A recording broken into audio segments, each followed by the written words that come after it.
High বন্ধুরা, আশা করি এইখানে মাংস হচ্ছে, আলু ভাজা হচ্ছে, চাটনি হচ্ছে,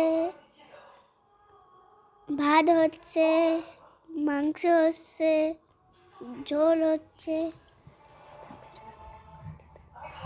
আমরা মেজো দাদুদের ঘর এসেছি। টাটা।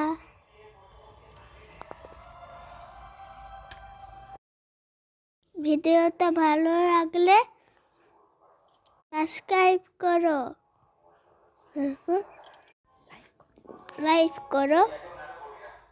দেখা হবে বন্ধুরা, টাটা। একটা লাইক দিও কিন্তু।